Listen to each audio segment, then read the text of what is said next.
조갑제TV 시청자 여러분 안녕하십니까. 2018년 11월 19일 밤 9시입니다.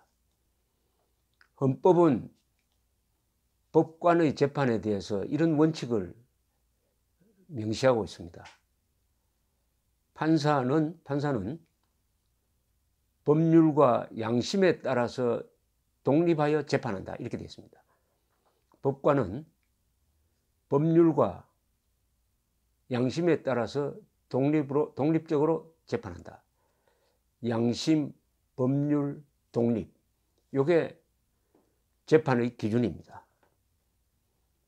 따라서 판사 한 분 한 분들이 다 고독한 결단을 내려야 되는 사람들입니다. 물론 단독 판사도 있고 합의부도 있고 대법원 전체 판결이 나오는 수도 있지만은 그 주체는 판사 한 사람의 양심과 법률에 따른 독자적인 결단이 바로 재판의 결과로 이어지는 것입니다. 양심, 법률, 그리고 독립성입니다. 이것은 법관의 다른 행동에 대해서도 하나의 기준이 되는 것이죠. 그런데 김명수 대법원장, 우리법연구회 출신, 이념 성향이 강한 판사들 모임 우리법연구회 출신의 김명수 대법원장이 된 다음에 전국 법관대표회의라는 게 상설 기구가 됐습니다. 전국 법관대표회의, 이게 왜 필요한지부터 저는 의심이 듭니다. 법관이 왜 단체를 만듭니까? 이게 무슨 사법부 안에 압력단체가 되는 거 아닙니까? 그리고 여기서 판결에 대해서, 판사에 대해서 이러쿵저러쿵 개입하는 의견 표시가 나오면은 이게 압력기관이 되는 거죠. 그렇게 되면은 판사들이 양심과 법률에 따라서 독립적으로 판결하는데 장애를 줍니다. 잘못된 여론을 만들어냅니다. 잘못하면 이게 법원 내의 운동권 조직 비슷하게 됩니다. 그런 현상이 두드러지고 있습니다, 지금. 더구나 전국 법관대표회의를 주도하는 사람들이 김명수 대법원장과 같은 성향의 우리법연구회 출신들입니다. 그러면 이거는 좋은 의미에서의 대법원장 견제가 아니라 대법원장과 한결로 가는, 한 덩어리로 움직이는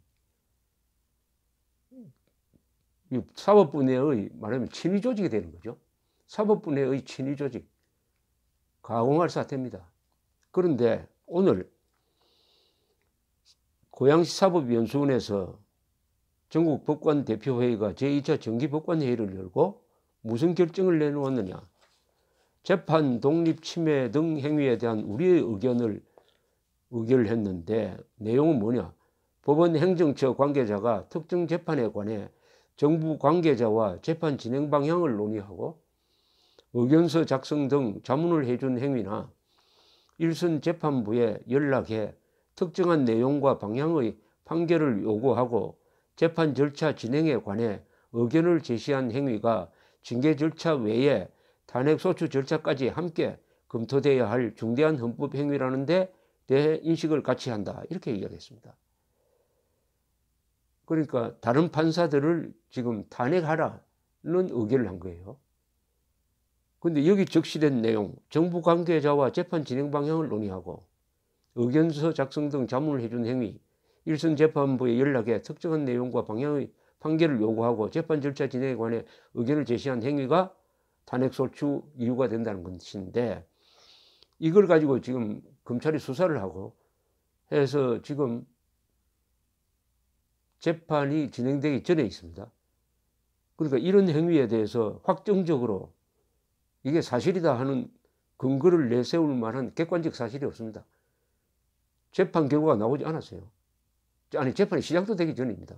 그렇다고 검찰이 일방적으로 발표한 내용을 사실로 근거해가지고 판사들이 다른 판사를 탄핵해라고 주장한다면 이거는 검찰의 시녀가 되는 거죠. 법원이 검찰의 시녀가 되는 겁니다. 권력의 시녀가 되는 거죠. 그리고 너무나 잘 아시겠지만은 대한민국 헌법은 확정 판결 나기 전에 모든 사람은 무고한 사람, 무죄인으로 추정하게 되어 있습니다. 망고불변의 원칙입니다. 그런데 이 전국법관대표회의는 세계 사법의 근간인 무죄 추정 원칙을 위배하고 있을 뿐만 아니라 국회가 가지고 있는 탄핵 권한에 부당하게 간섭하고 있습니다. 법관 탄핵은 법관이 하는 게 아닙니다. 판사 또는 대법원장의 탄핵은 국회가 하는 겁니다. 국회의 고유한 권한입니다. 그런데 판사들이 모여가지고 동료 판사를 탄핵해달라는 의결을 해가지고 국회에 제출할 수가 있습니까? 국회의 고유 권한을 침해하는 겁니다. 삼권 분립을 침해하는 겁니다. 합치면은 한국 민주주의에 대한 중대한 도전을 지금 감행하고 있습니다.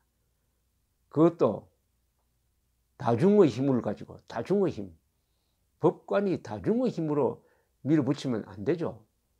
앞에 말씀드렸던 대로 법관은 법률과 양심과 독립적 판단으로 행동해야 하는데, 여기서 무슨 의견을 내고 이걸 또 투표에 붙이고 해가지고 이 다중으로 밀어붙인다면은 한국 사람이면 먼저 연상되는 게 인민재판입니다. 인민재판. 6.25 때 많이 보았던 인민재판. 대한민국 사법부의 독립에 중대한 도전 행위가 오늘 일어났습니다. 한국 민주주의를 위협하는 중대한 도전 행위가 일어났습니다. 오히려 국회가 깨어 있다면 오늘 이 의결을 주동한 판사들을 탄핵해야 합니다. 이들 판사를 탄핵해야 합니다. 왜냐? 정치 판사입니다. 이념적 성향에 따라서 동료 판사를 탄핵해달라고 부당하게 국회 권한에 개입하고 헌법 정신을 정면으로 짓밟는 이런 정치 판사, 이념 성향의 판사들한테서 국민들이 마음 놓고 재판을 받을 수 있겠습니까? 사법부를 정치 집단으로 만드는, 사법부의 권위를 실추시키는 바로 이들 판사를 탄핵을 해야 됩니다. 국회가 해야 됩니다. 이건 여야가 같이 해야 됩니다. 이것은 여야의 문제가 아닙니다. 좌와 우의 문제도 아닙니다. 민주주의냐 아니면은 독재냐의 문제입니다. 이날 회의에는 각급 법원의 대표 119명 중 114명이 참석했는데 표결에 참석한 법관은 105명이고 그중 찬성 53, 반대 43, 기권 9명이었다고 합니다. 소추 절차가 검토돼야 한다는 점에 대한 의견을 모은 것이라면서도 압도적 방향, 압도적 선택은 아니었다라고 공보 담당자가 설명을 했습니다. 이 반대 의견도 많이 나왔답니다. 탄핵 소추라고 하는 것은 고도의 정치적 행위이고 정치 소용돌이에 휘말리는 게 적절하지 않다. 탄핵 소추는 국회의 의무니까 법관회의가 촉구하는 것은 부적절하다. 탄핵 사유가 존재하는지에 대한 판단과 탄핵 사유가 있다고 하더라도 법원이 국회에 탄핵 소추를 촉구할 수 있는지에 대한 논의도 있었다는 것입니다. 논쟁거리가 많았다는 겁니다.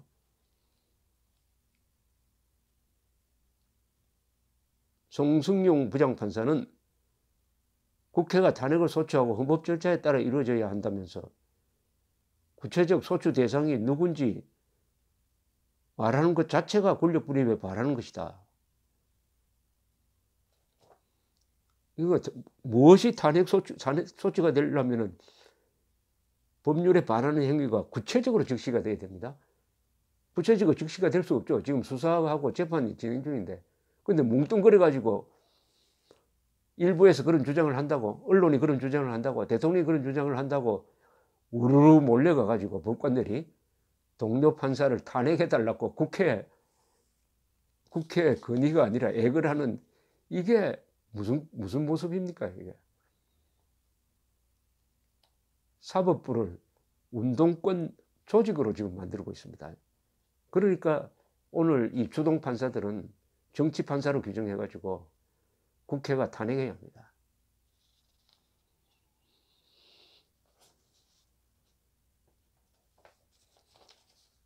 법관은 헌법상 독립이 보장돼 있어 금고 이상 형이 확정되는 경우 아니면 국회의 탄핵 절차에 따라서만 파면시킬 수가 있습니다. 탄핵소추 요건은 직무집행에 있어 헌법이나 법률을 위반한 때라고 규정하고 있습니다. 판사 등에 대한 탄핵소추안은 국회 제적의원 가운데 3분의 1 이상이 발의해가지고 본회의에서 과반수 이상이 찬성하고 이걸 끝나는 거 아닙니다. 헌법재판소로 가서 최종 결정을 내려야 되는데 재판관 9명 중 6명 이상이 찬성해야 파면이 결정됩니다. 김명수 대법원장 취임 직후인 지난 4월 만들어진 법관 대표회의 의장은 최기상 서울 북부지법 부장판사로서 우리법 연구회 출신입니다. 자유한국당 대변인은 이런 의견을 내놨습니다.